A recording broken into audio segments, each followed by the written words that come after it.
Hoy continuando, hermanos, con este estudio de la Escuela Teológica y estudiando el tema de la lucha de la iglesia contra este pecado de la pornografía, recordando lo que nuestro hermano Pastor Plinio enseñó la última vez acerca de cuáles, no solo cómo la iglesia local se ha visto afectada en números, en estadísticas, en categorías inmensas, en números que dan horror escuchar acerca de cómo la iglesia local está involucrada de una manera tan profunda en este pecado. También vimos algunos de esos pecados que subyacen o se esconden detrás del pecado de la pornografía. Si alguno tuviera algo que recordar de esa clase, de esos cinco pecados que subyacen detrás de la pornografía, si alguno recuerda, pudiera mencionar alguno.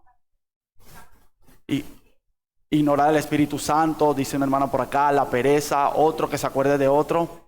Por favor, mis hermanos, gracias mi hermana.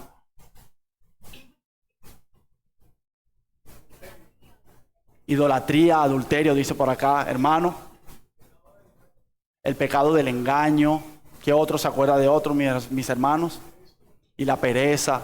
Esos son los pecados que nuestro hermano decía que subyacen, se esconden detrás del pecado de la pornografía, idolatría, pereza, apatía hacia las cosas del Señor. Se entristece, se contrista al Espíritu de Dios. No se tiene esa percepción de que somos idólatras, de que somos adúlteros delante de los ojos de Dios, sino que ignoramos todo eso. La persona va a este pecado ignorando que no solo está cometiendo un pecado, sino que hay toda una serie de pecados que se desarrollan detrás de este.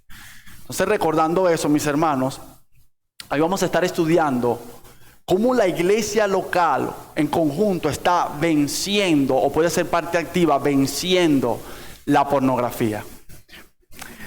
Recordemos que, y a este material quiero agradecer al Ministerio 9 Marcas, especialmente al pastor Deepak Reju, que escribe este capítulo de la iglesia Capitol Hill en Washington. Y él habla de que gran parte de lo que se lee acerca de luchar contra la pornografía queda relegado a un discipulado únicamente individual. Los cristianos saben que deben combatir este problema.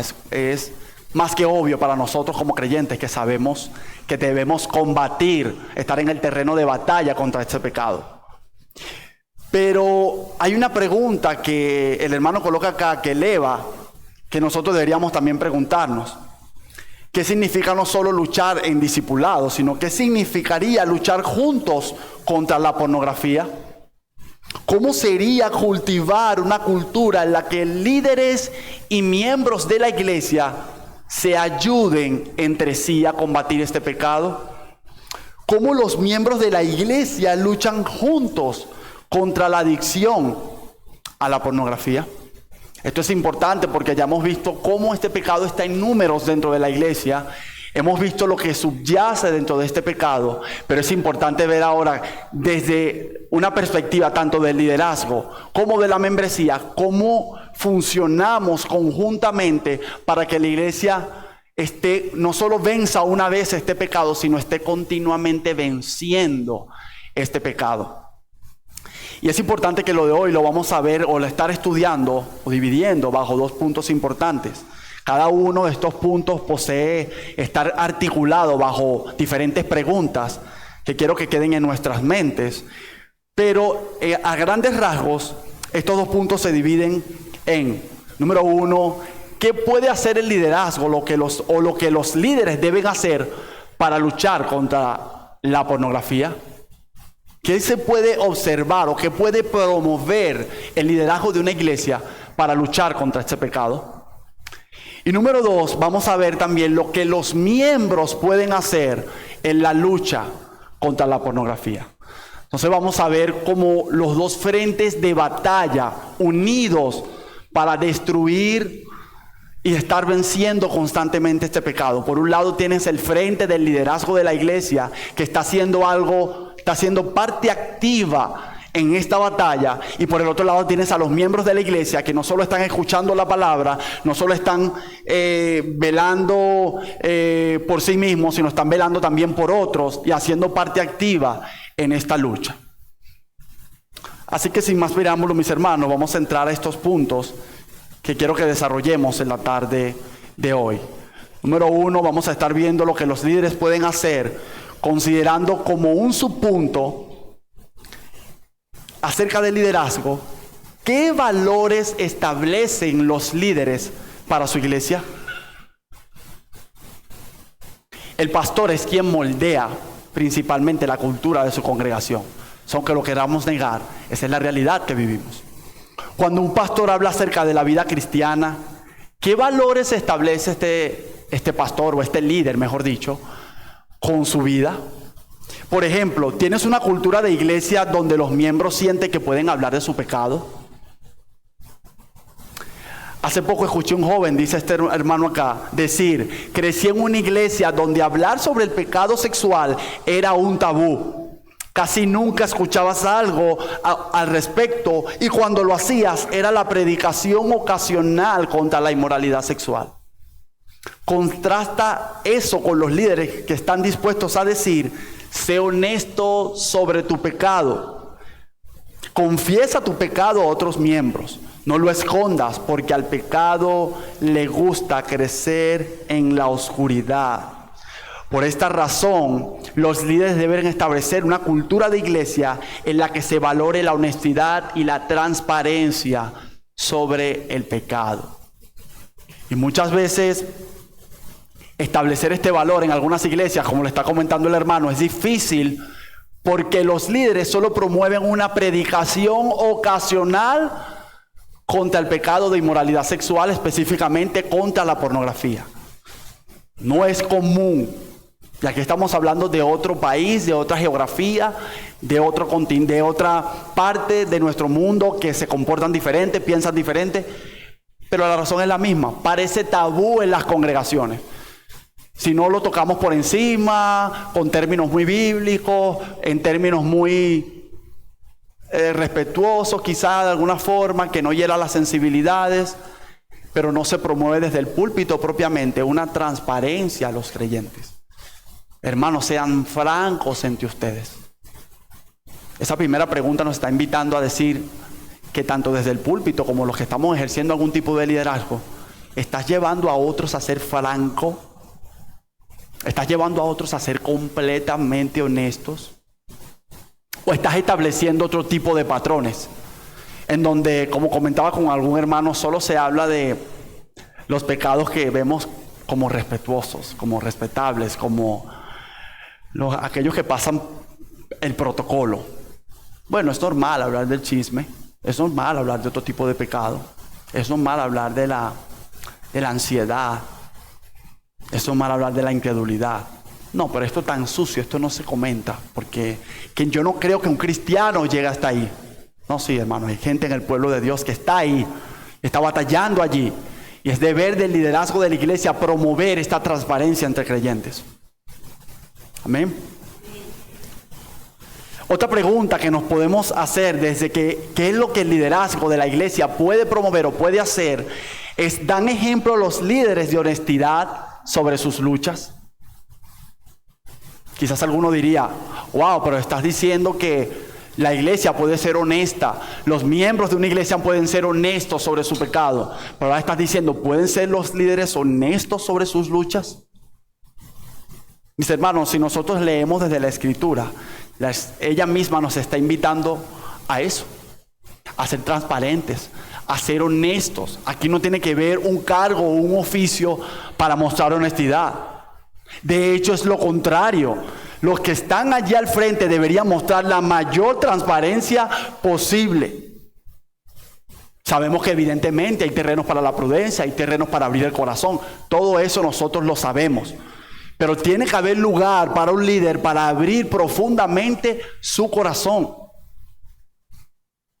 ¿O es que queremos líderes o desea una iglesia líderes con doble vida? Una iglesia no desea eso. Y por supuesto los líderes tampoco pueden promover eso. Entre el mismo liderazgo de una iglesia debe haber un espacio para abrir el corazón y decir: sí, hermano, yo lucho, he luchado, luché contra esto. Wow, no debería Entre los cristianos debería haber un terreno para la gracia y un terreno donde la vergüenza es quitada, porque nosotros promovemos la gracia de Dios en Cristo. Y si un hermano que está en un liderazgo nos confiesa, viene a un miembro, tiene una confianza con ese hermano y le confiesa este pecado, el cristiano debería mostrar gracia y misericordia y llevarlo a arrepentirse y seguir caminando en esa vida cristiana. Pero este es un líder, también tienes que ayudar a tu hermano y guiarlo a Cristo. ¿O no es tu deber también como creyente? ¿Es solamente de los líderes que deben guiar a Cristo? No, los creyentes también deben guiar a Cristo. Pero es necesario esto entre el liderazgo. Quienes luchan con este pecado necesitan ejemplos. Dice, se necesita sabiduría sobre qué compartir y con quién compartirlo. Pero el nunca compartir este hecho no parece ser un testimonio apropiado de la gracia de Dios en la vida de un pastor, ministro o líder.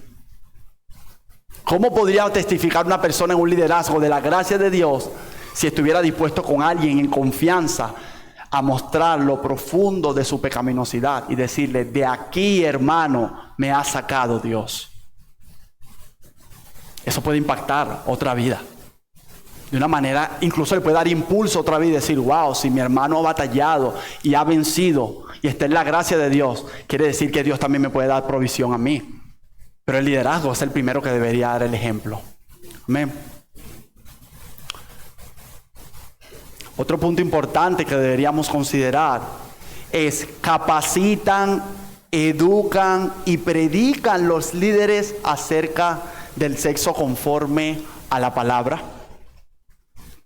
Porque es importante no solo el testimonio de los líderes, no solo es importante los valores que ellos establecen desde el púlpito, también es importante si ellos están enseñando desde la perspectiva bíblica acerca de este tema.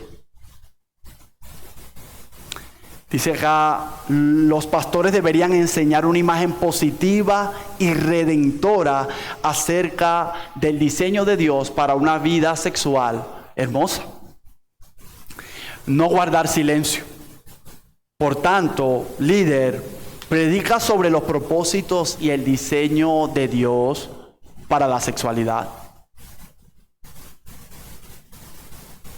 Dice acá comentando, no te preocupes por los cristianos que se estremecerán y se retorcerán cuando leas Cantar de los Cantares. Que lo escuchen con audacia y claridad porque es la palabra de Dios. Quienes luchan con la pornografía tendrán una visión distorsionada del sexo. Viven para el placer del momento y lo exaltan a un lugar que no se merece. Así que su comprensión del sexo necesita ser reconstruida y redimida. ¿Y cómo se hace eso? Enseñando, no solo viendo el error que el mundo enseña acerca del sexo, sino los cristianos equipándose y enseñándose tanto desde el púlpito como desde los discipulados.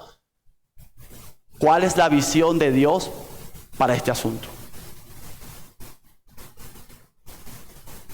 ¿Qué es lo que la palabra tiene que enseñarnos acerca de esto?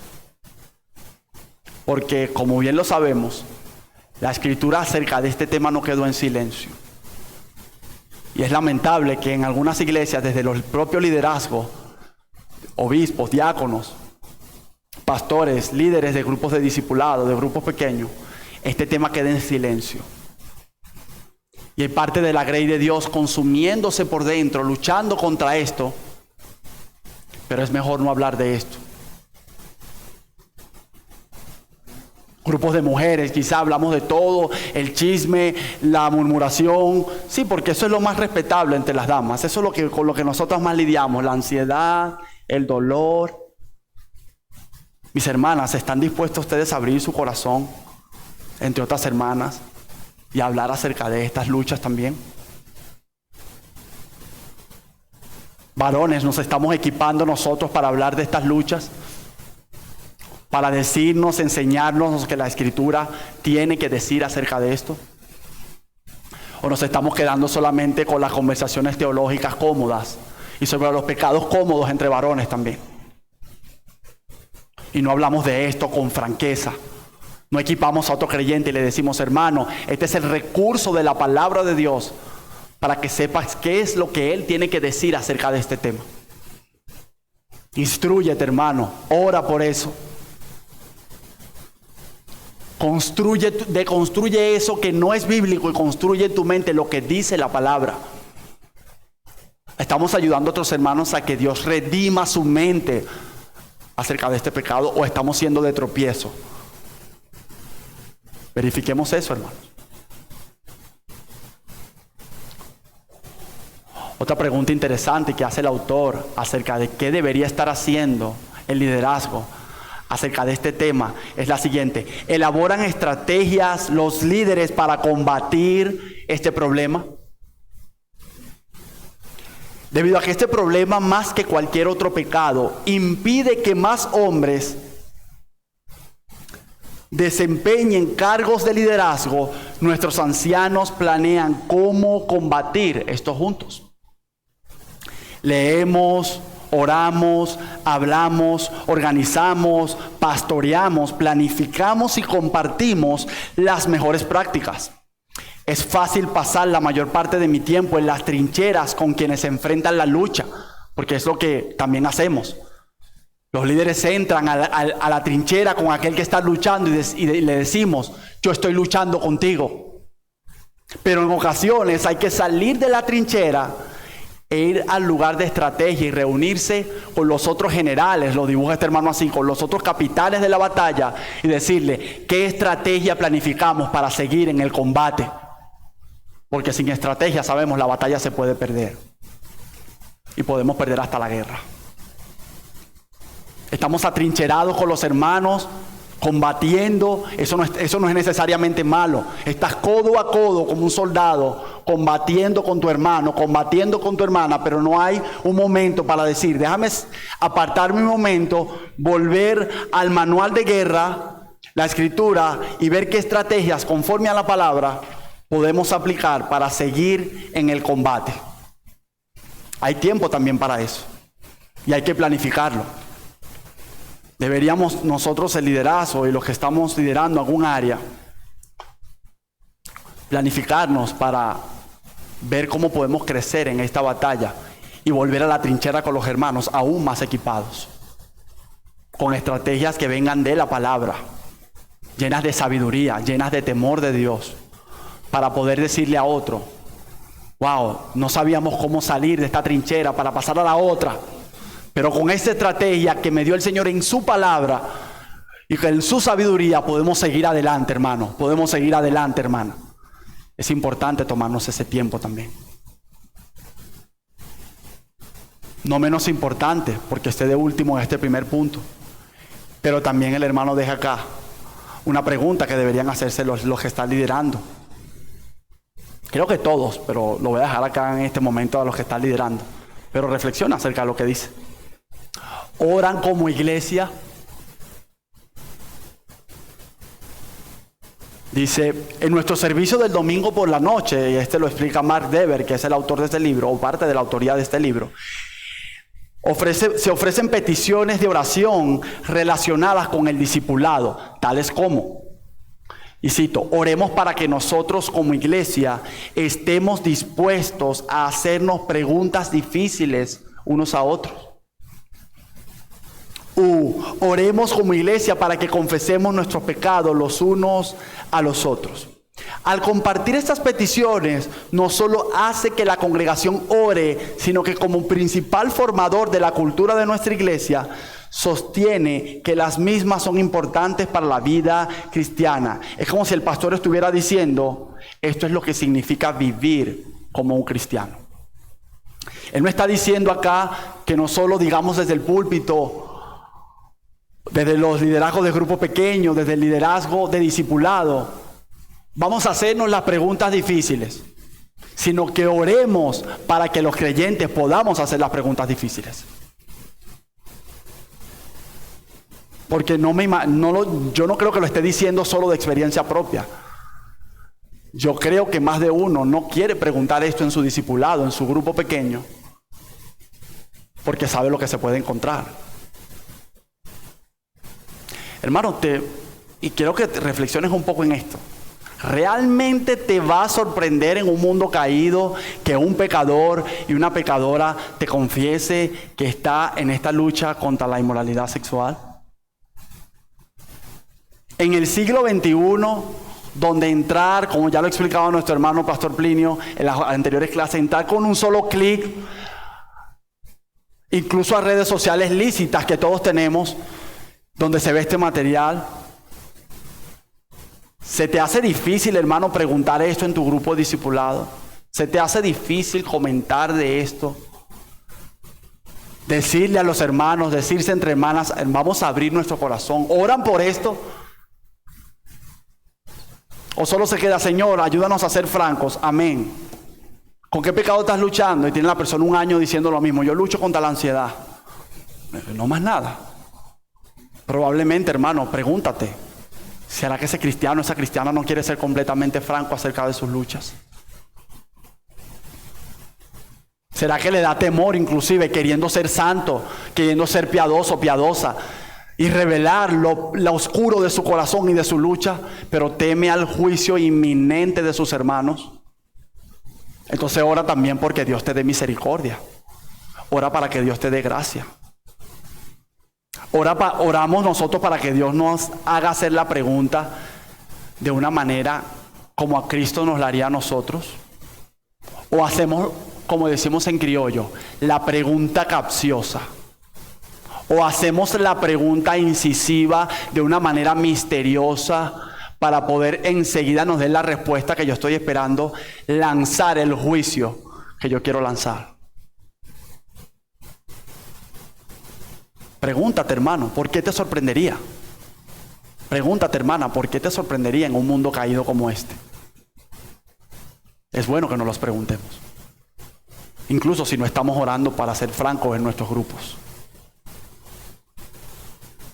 Porque viendo las estadísticas, hay veces que decimos, wow, eso será en Estados Unidos de América, en Venezuela. No creo. Hermano, el mundo caído está, el pecado rodea toda la tierra. Venezuela no es una excepción. Y yo creo que a veces, y lo comparto a veces con algunos hermanos, esta pregunta es difícil porque nuestra cultura latina a veces no acepta que los creyentes estén luchando con eso. Cuando ves las estadísticas en otros países, hay gente que sí sabe que es común entre los hermanos. Recuerdo una vez leyendo un libro acerca de esto, de Tim Challies. Él decía, tú vas a entrar a mi oficina y luego de las confesiones acerca de este pecado, te vas a encontrar en mi escritorio 15 laptops.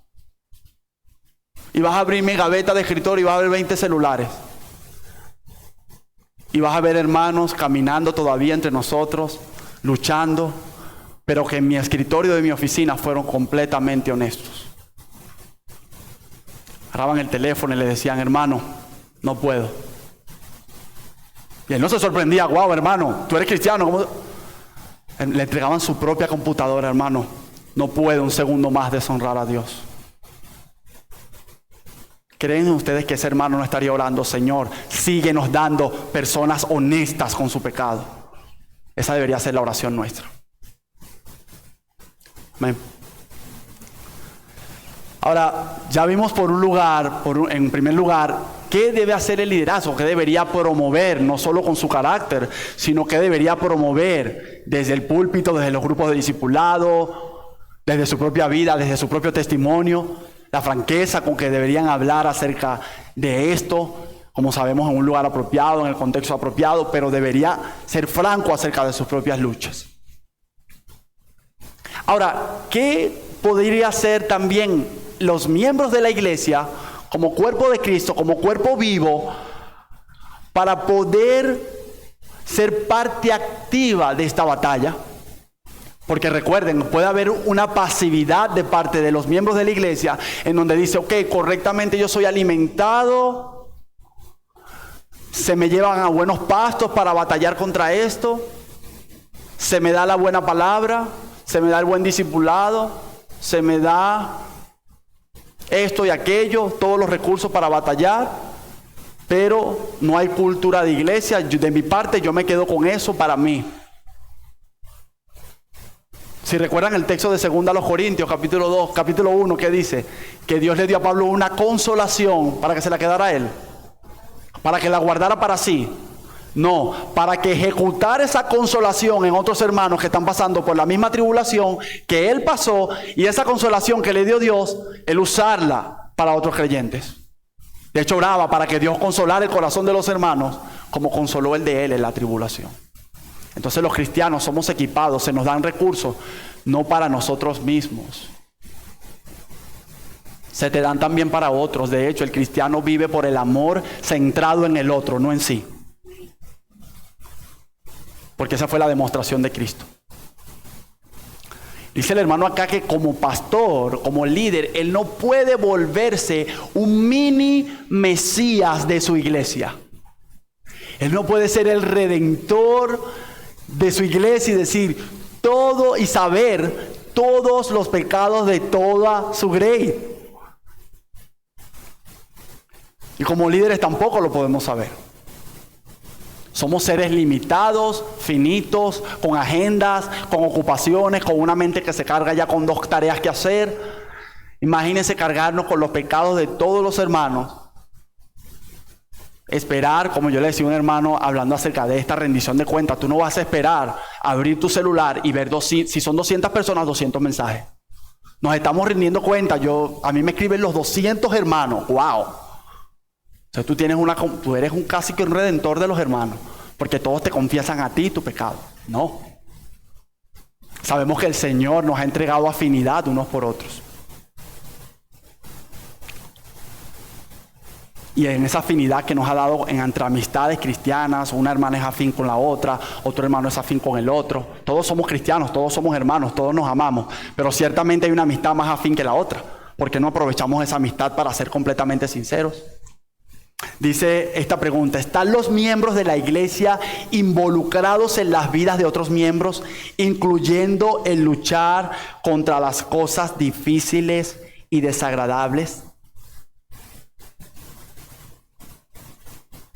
Ser miembro de la iglesia y ser parte de la vida de otro hermano no involucra solamente el grupo de discipulado, lectura bíblica y oración. Demanda cada aspecto de la vida de ese cristiano: saber, compartir lo que te está llevando, lo que se está cargando. Y en este caso, si es la lucha con la inmoralidad, con la pornografía, dice, significaría lidiar con cosas asquerosas y difíciles como la adicción a la pornografía. Y es aquí que como tú, como miembro activo de esta iglesia, como parte del cuerpo de Cristo, deberías preguntarte: ¿estoy dispuesto a sacrificar mi tiempo para ayudar a este hombre o a esta mujer? ¿O es que se trata de hacer mi grupo de discipulado o ser parte de mi grupo de discipulado y luego decimos amén y vamos a hablar de las cosas sencillas, lo que se puede decir, pero que sabes tú que hay una persona que te comentó de una lucha? No, que yo no me quiero meter ahí a preguntarle cómo le ha ido, porque seguro me va a decir algo tan horrendo y tan asqueroso que yo no quiero involucrarme. No quiero que mi mente se meta en eso. No estás sacrificando de ti mismo para el bien de otro, que probablemente no solo te necesita a Cristo, pero está urgido del amor de sus hermanos y que sus hermanos lo arrastren, lo saquen del fuego corriendo y lo lleven a Cristo. Sé a dónde debo acudir en la Escritura, porque es importante. Cuando vas a ayudar a alguien no es recurrir a mi propio conocimiento, a mi propia experiencia, sino tú como creyente estás consciente y dices: sé dónde debo recurrir en la Escritura cuando alguien me confiesa: hermano, hermana, estoy adicto a la pornografía. Sé dónde ir. O sé sacar de mi bolsillo el manual del fariseo. Bueno, hermano, la gloria es de Dios. Sigue batallando, sigue luchando. Y la última palabra diplomática de los cristianos: oraré por ti cuando me acuerde. O hay un involucramiento profundo de corazón a corazón y le dice: mi hermano, vamos a la palabra, me duele que estés allí. Pregúntate: Sé cómo comunicar esperanza cuando él o ella están desesperanzados, porque si hemos visto algo que trae este pecado, es profunda desesperanza. Yo he conocido muchos cristianos, verdaderos creyentes, que incluso se le puede observar en el rostro, están demacrados a causa de la lucha con este pecado. Casi que se arrojan a los brazos de sus hermanos y te dicen: hermano, no puedo más, yo creo que yo no soy salvo. En mi interior, Romanos 7, yo quiero agradar a Dios y amo su palabra y quiero estar con Él, pero en el hombre exterior yo me sigo deleitando en esto y 24 horas mi mente está consumida por esto. ¿Qué hacemos nosotros? Huimos, corremos de esto. O corremos como un equipo de emergencia a darle esperanza en Cristo a este hermano, a esta hermana. Pregúntate qué has hecho tú con estas preguntas. Pregúntate qué has hecho tú en estas situaciones y qué vas a hacer, porque esto no ha cambiado en la iglesia de Cristo. Incluso más profunda esta pregunta que hace el hermano acá. ¿Estoy dispuesto a contestar el teléfono cuando sientan la tentación de pecar nuevamente?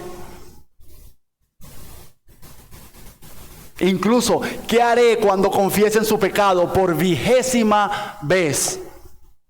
No la segunda vez, no la tercera, 20ª. ¿Qué harás, hermano? He escuchado cristianos luchando con cosas menores que la pornografía, y hay hermanos que ya se lo han confesado 3 veces y dice: estoy cansado de ti. Tienes 3 veces confesándome esto. Hermano, te lo estoy confesando para que me ayudes a luchar. No, estoy cansado de ti. Y son pecados menores en algún sentido que la pornografía. Y vienen hermanos corriendo: estoy desesperado. Es la 20ª, la 20ª, la 30ª vez que estoy luchando y vuelvo a caer en lo mismo. ¿Qué hago, hermano? Ayúdame, estoy desesperado. Llévame siempre a Cristo. Llévame siempre a la palabra. Necesito comunión contigo, con Dios y con mis hermanos. Y muchas veces se la negamos.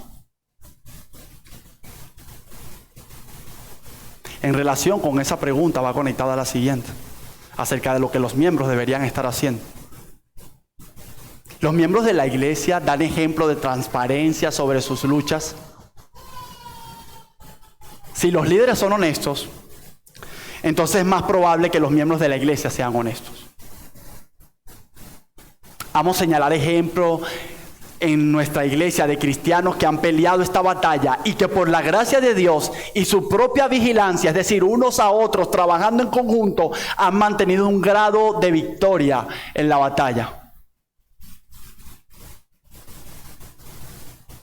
Y esto es un mensaje que creo en esta pregunta que lo debería tomar tanto el que lucha como el que ayuda a luchar. Mi hermano que estás luchando, mi hermana que estás luchando con este pecado, no lo tomes como que el hermano está inmiscuyéndote en toda su vida. Este hermano no me deja en paz, esta hermana no me deja en paz. Todo el tiempo me está preguntando lo mismo: ¿cómo va la lucha? ¿Cómo sigues? Cuéntame, ¿por qué oro? Está demasiado pendiente de mí, me tiene loco, me tiene loca ya. En criollo le dicen el popular metiche. Se mete mucho en mi vida. Eso no se debería estar preguntando. Bueno, entonces ¿de qué santidad estamos hablando?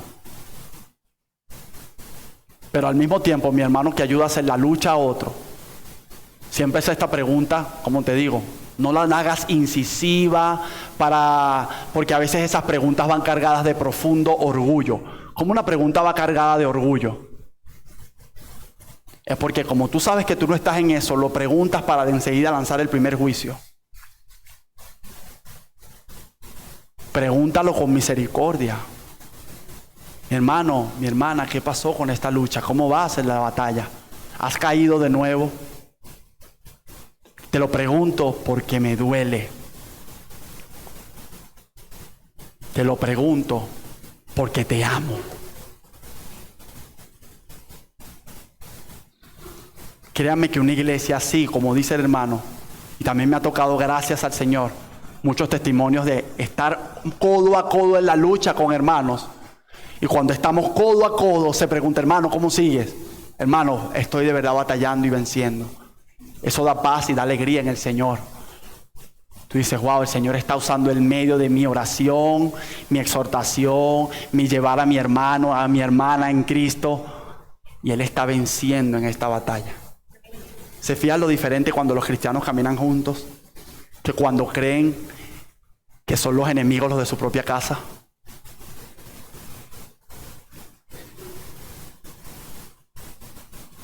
Es importante también saber esto. Los miembros de la iglesia, y esta es otra pregunta, ¿saben qué hacer si alguien confiesa su pecado? Dice el autor acá, un joven le había confesado su pecado sexual, pero él no sabía qué preguntas hacerle. Está hablando de otro hermano. ¿Dónde investigar o cómo abordar este pecado? Asumo que situaciones como estas son bastante comunes. Por eso lo básico que podemos hacer por nuestros miembros es ayudarle a entrar en las trincheras con otros miembros. Dice, un simple oraré por ti no es suficiente. Hermanos, estamos buscando nosotros las maneras de ser más efectivos a la hora de atacar este pecado, o más específicamente cuando llega un hermano, una hermana y nos confiesa, sí, he caído.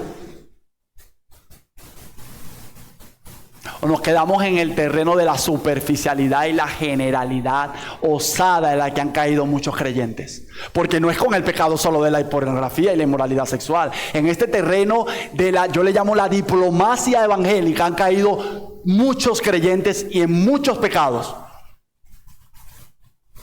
Hermano, estoy batallando contra la incredulidad. Oraré por ti. Dios te bendiga. Hermano, estoy batallando profundamente contra la ira. Dios te bendiga, hermano. Oraré por ti. Diplomáticamente quizá le estás diciendo, no tengo tiempo para hacerlo. Pero ¿qué pasa cuando nos confiesan este tipo de pecados? ¿Qué hacemos? Estamos siendo efectivos, hermanos, cuando nos confiesan este pecado. Y a efectivos me refiero no ser más misericordiosos que Dios, pero me estoy refiriendo a la efectividad que nos llama la Escritura. ¿Estamos yendo con el hermano, con la hermana a atacar esto de raíz? ¿O estamos colocándole paños de agua tibia a los hermanos con el famoso Dios te bendiga, oraré por ti, te comprendo?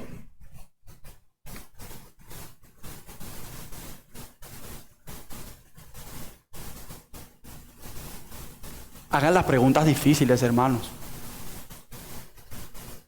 No se incomoden, mis hermanos. Sean efectivos entre creyentes. Traten de alcanzar cada uno, buscar alcanzar a Cristo todos los días y en todo. Aferrarse, asirse de Cristo y llevar a otro a aferrarse únicamente a Cristo. No lo dejen en el terreno de la superficialidad, hermano.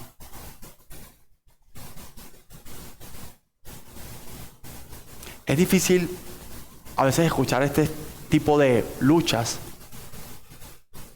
Y yo digo a veces en criollo, uno traga grueso al escuchar al hermano confesarte este pecado. Pero al mismo tiempo yo medito en el Evangelio y digo, ¿a dónde lo puedo llevar? ¿A dónde puedo recurrir con este hermano? ¿Le hago un juicio moral? Y lo dejo en la moralidad y le digo, compórtate bien. Me dice, no lo quiero hacer, no lo hagas más.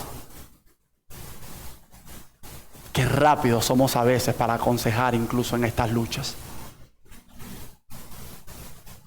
Han recordado las clases de nuestro hermano Plinio y han visto cómo esto consume en la culpa, en la desesperación, en la desesperanza, en hoyos, hermano, incluso que personas dicen, no, cristianos verdaderos, no soy salvo, no soy salva.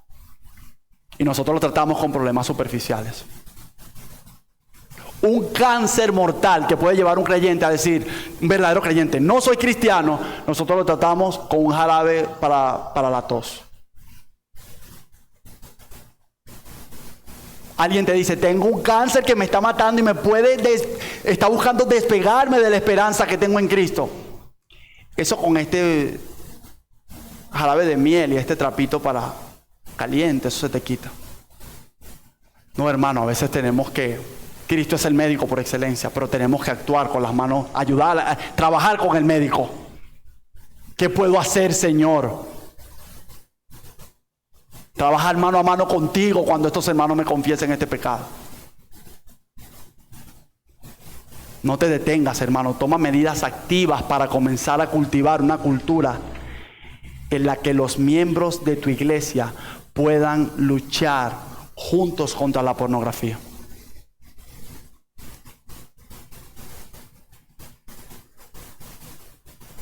Ya reflexionando, mis hermanos, esta clase para finalizar, quiero que volvamos al texto que leímos al principio.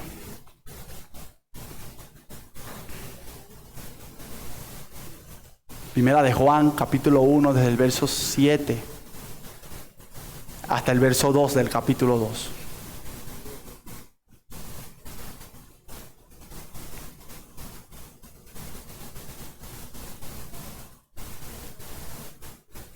¿Qué dice la Escritura? Pero si andamos en luz, como Él está en luz, tenemos comunión unos con otros, y la sangre de Jesucristo, su Hijo, nos limpia de todo pecado. Si decimos que no tenemos pecado, nos engañamos a nosotros mismos, y la verdad no está en nosotros. Si confesamos nuestros pecados, Él es fiel y justo para perdonar nuestros pecados y limpiarnos de toda maldad. Si decimos que no hemos pecado, le hacemos a Él mentiroso y su palabra no está en nosotros. Hijitos míos, estas cosas os escribo para que no pequéis. Y si alguno hubiere pecado, abogado tenemos para con el Padre, a Jesucristo el justo. Y Él es la propiciación por nuestros pecados, y no solamente por los nuestros, sino también por los de todo el mundo. Hermanos que lideran, equipemos a los creyentes para esto. Sigamos equipando grupos de discipulado, grupos pequeños, aquellos que se mentorean unos a otros en la semana. Equípense, hermanos, con lo que dice la Escritura. Moldeen ejemplo para otros. Sean diferentes en esta lucha, para que ustedes después sean ejemplo para aquellos que entrando le dicen: hermano, estoy batallando contra la pornografía. Y tú le digas: hermano, yo salí de allí, te voy a instruir en esto, voy a orar por ti, voy a caminar contigo, voy a ir al terreno de la batalla. Iglesia, miembros, trabajen activamente en esto. No tengan temor, oren para que puedan hacer no solo las preguntas sencillas en el discipulado. ¿Leíste la Biblia? ¿Oraste? ¿Has orado esta semana? ¿Cómo va la lucha? No, estás luchando con la ansiedad. Ok, amén. Voy a orar por ti para que Dios no te mantenga ansioso. Amén. Oren para que abran tal cual el corazón y puedan hacer las preguntas más difíciles. Si saben entre ustedes que hay una hermana, entre ustedes, hermanas, que está luchando, háganle la pregunta con amor. Hermana, ¿cómo va la lucha con la inmoralidad? Wow, hermana, yo no pensé que tú me fueras a preguntar eso porque ya tenía temor. Varones, se están discipulando a otro, pregúntale, lucha con él, habla con él, convérselo desde su corazón, duélase con su hermano. Y así estaremos, como lo dije al inicio, la iglesia una con otra, caminando desde los dos frentes, desde los miembros y de los líderes, batallando juntos, no solo para vencer una sola vez por todas a la pornografía, sino para seguirla venciendo hasta que partamos, hasta que Cristo venga. Amén. Vamos a orar, mis hermanos.